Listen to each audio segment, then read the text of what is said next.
Hi guys, I've been a bit preoccupied with work-related stuff lately, so my May wrap-up is a little late, and it's only a partial wrap-up too, because I think that some of the books that I read in May fit better into videos of a different kind, which I still have to film. But I had a bit of a theme going on in May, which I will call British Pastoral, because the books are all set in small towns or even on farms in rural England and Scotland. So I finally made myself pick up Lanny by Max Porter. I was a bit nervous going into this one because I had such high hopes and expectations for Grief is the Thing with Feathers, Max Porter's first book, which everybody seems to love, but which unfortunately left me stone cold when I read it at the beginning of the year. But at that point, I had already bought Lennie long ago, and my expectations for Lennie were equally as high, if not higher. So I was a bit nervous that I would be disappointed by Lennie as well, but luckily I wasn't. This is the story of this young boy, Lanny, who is of elementary school age and who lives with his mother and his father in a small village somewhere in London's commuter belt. They live a very ordinary life, only Lenny is not quite ordinary. He is kind of a special child in the way that he seems to be a bit more in touch with everything around him than children usually are. He is a bit more attentive to, a bit more discerning, and he thinks less conventional than even children at his age usually do. He also likes to roam freely through the village, but also the surrounding forest. And his mother lets him because there aren't any real dangers there in the village. She has him take art lessons from an elderly artist who lives in the village, but other than that, he is practically free to roam. And because it's always been like this, it takes a while for people to realize that something is amiss when Lenny doesn't come home one evening. The story then becomes all about how people in the village, the family, but also the other villagers, react to this situation. What they think about the situation, what they think about Lenny, what they think about Lenny's family, and all kinds of other things, mostly related to the situation, but not necessarily. Things they think about each other, things they say to each other, things they say about each other in the privacy of their homes and when they are talking among family and friends. So this book is very much about the way we, or people in a community like that, live with each other these days. The ingenious thing about the book is the way it is told. We hear from the perspectives of four different voices, none of which are Lenny. One is Lenny's mother, one is his father, one is the elderly artist who gives him art lessons, and the fourth one is Dead Papa Toothwort, who is kind of the spirit of the place. And as such, he is also aware of and hears everything that goes on in the village and everything that people say to each other, or he can if he wants to. And he always regurgitates the fragments that he hears to the reader. So this way we get to hear directly from other people in the village as well. In the first half of the book, we hear from each of those four perspectives for long stretches at a time, and the name of the person who is speaking is always the chapter header. So this way we get used to their speech patterns and their voices, but in the second half of the book, it all becomes mixed together, and each voice only gets one or two paragraphs at a time, and they become mixed together with the voices of other villagers of unspecified kind. So at the moment that the plot picks up speed, when Lenny goes missing, the narration is done in such a way, or changes in such a way, as to also contribute to the illusion of greater speed. the book feels like this big symphony of voices that build this great crescendo at the end. It's quite a treat to read and had me grinning the whole time. And then, not knowing what my next read should be, I made a poll on Instagram and asked you to choose between two books that seemed to me to be something that I would call pastoral noir. I looked it up, I googled it, and it is a thing, but I haven't seen the term in reference to literature yet, just to paintings and photographs, I think. Anyhow, the books were The Shepherd's Hut by Tim Winton, the Australian author, and God's Own Country by Raisin. And you chose the latter, and let me tell you, you chose wrong. But if it's any consolation, you would also have been wrong had you chosen The Shepherd's Hut, but that's for a different video. So God's Own Country is set on the North York moors, which is why I became interested in it. The protagonist and first-person narrator is a 19-year-old boy who became ostracized from the city not the city, the town, an unnamed town in North Yorkshire where he went to school. He was shunned after some incident that happened when he was 15. He is shunned by his parents as well, even though he still lives on the farm because there's nothing else that he can do, nothing else where he can go. But because he is a first-person narrator, it's not completely clear what exactly happened to make the townspeople ostracize him and how much of it was a misunderstanding, really. But anyway, he leads quite a miserable life.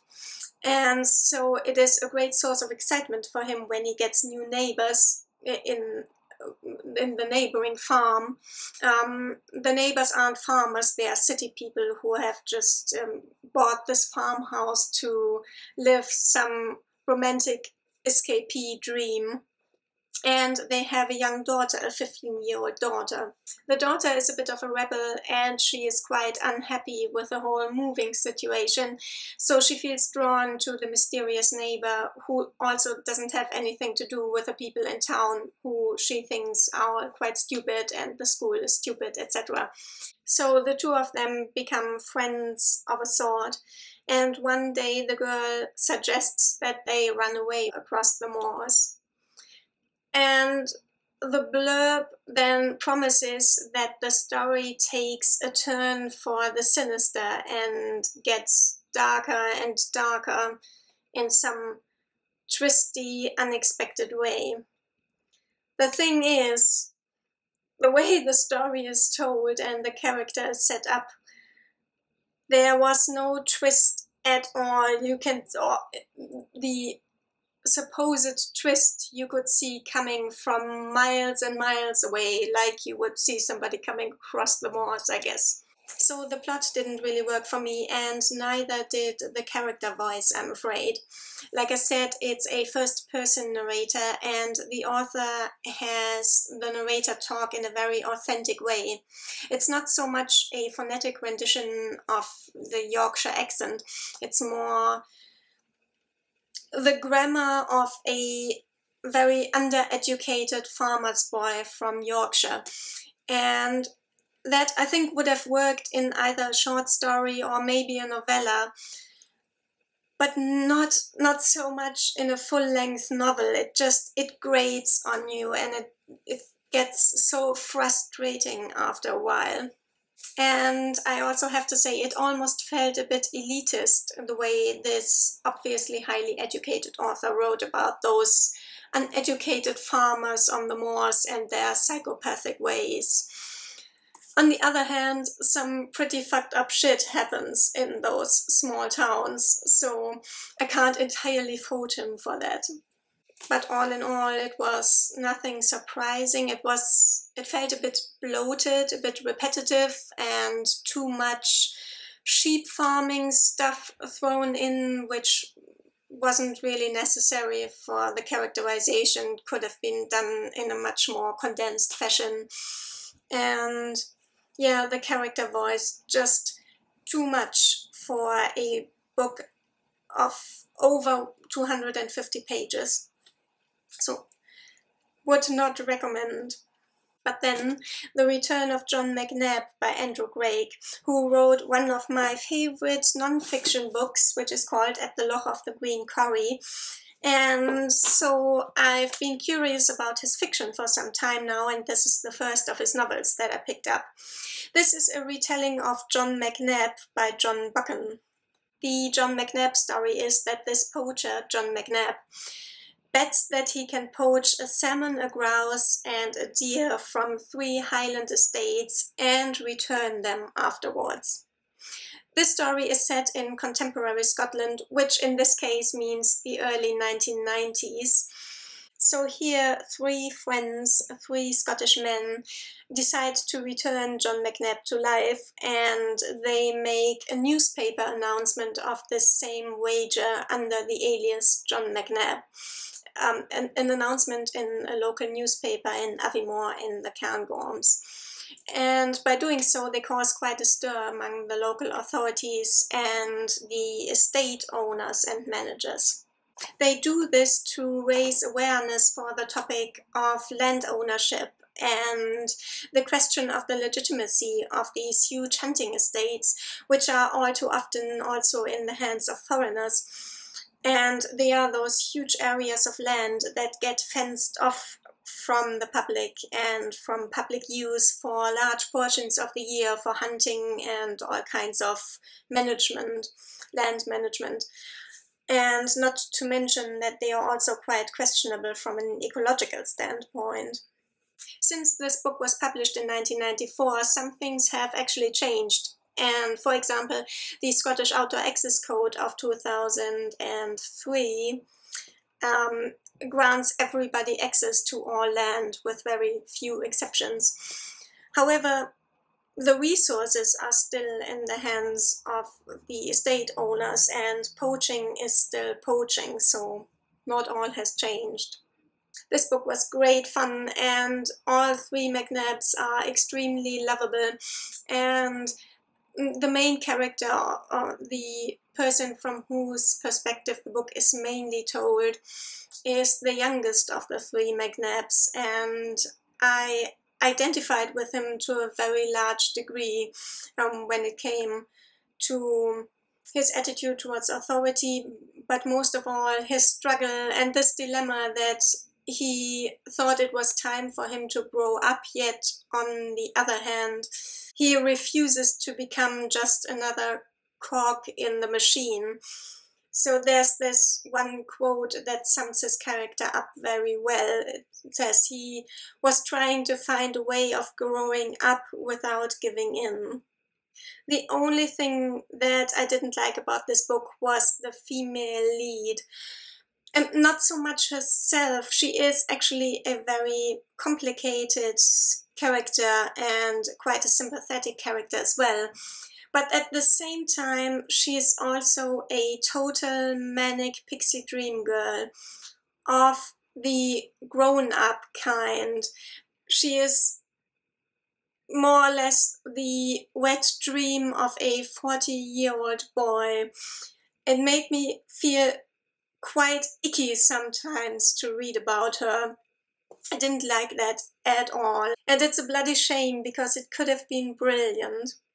Still a very, very enjoyable book. And I think it's particularly enjoyable if you go into it already knowing a bit about the topic and the setting. And if you do, I'm sure you'll love the book.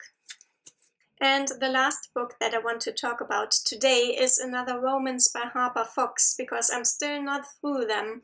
This one's the most recent one. It's called Kips Monster. This is the story of Oz, who dropped out of university in order to move back home to his grandmother's place to help her raise his kid sister after his father, the last remaining parent, up and left for America with a new wife or something. And in order to do this, Oz has also dumped his boyfriend Kip, who was a huge drain on him because he is a rich kid who doesn't know what to do with himself, so he does drugs and then crashes all the harder afterwards. At least this is the version of reality that Kip wants everybody to think, including Oz. And when Oz learns that this is in fact very far from the truth of what is really going on with Kip, Kip has already left indefinitely for Loch Ness, because Kip, in addition to being a serious biologist, is also a cryptozoologist. And now Oz, who is concerned for his well-being, has to follow him all the way from southern England to Loch Ness, and spends a very weird week with Kip in this camper van community, which is like a cryptozoologist retreat. As you can tell, it is a very weird book, but it's also very charming. It's maybe a bit drawn out. I think, well, for me, a book this weird would have to be shorter in order to be completely convincing. Still quite a cool book if you are looking for a contemporary romance that is a little bit different, but also still very heart-wrenching. So these are all the books for today, a British pastoral selection. It looks like my June wrap-up is going to be called Aussie Pastoral, but I'm definitely going to see you again before it is time for that wrap-up. Bye for now, happy reading!